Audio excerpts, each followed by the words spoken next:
ചലച്ചിത്ര അക്കാദമി ചെയർമാനായിരുന്ന രഞ്ജിത്തിന്റെ പേരിൽ കുറ്റാരോപണം വന്ന സമയത്ത് പ്രമുഖ ചലച്ചിത്ര നടനായിട്ടുള്ള ഈ പറയുന്ന അനൂപ് ചന്ദ്രൻ കൃത്യമായിട്ട് അതിനെതിരെ പ്രതികരിച്ചു. അതായത് കുറ്റാരോപിതനായിട്ടുള്ള വ്യക്തി ആ സ്ഥാനത്തിരിക്കാൻ യോഗ്യനല്ല എന്നുള്ള കാര്യം. അത് ഭയങ്കര അഭിനന്ദാർഹമായിട്ടുള്ള ഒരു കാര്യമാണ്.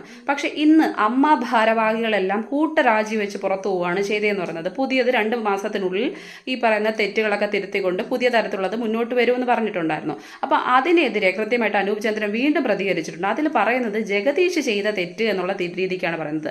ജഗദീഷാണ് നട്ടലോടുകൂടി ആദ്യത്തെ ആ ഒരു സമയത്ത് വന്ന് പ്രതികരിച്ചതെന്ന് പറഞ്ഞത് കൃത്യമായിട്ട്. അതായത് ഈ പറയുന്ന അമ്മ സംഘടനയിൽ പെട്ട ആൾക്കാർ ഇപ്പം പ്രതികരിക്കാത്ത തെറ്റാണ്, അല്ലെന്നുണ്ടെങ്കിൽ അതിൽ പെട്ട ആൾക്കാർ മാറി നിൽക്കണം എന്ന് കൃത്യമായിട്ട് ശക്തമായിട്ടുള്ള നിലപാട് പറഞ്ഞ വ്യക്തിയാണ് ഈ പറഞ്ഞ ജഗദീഷ്.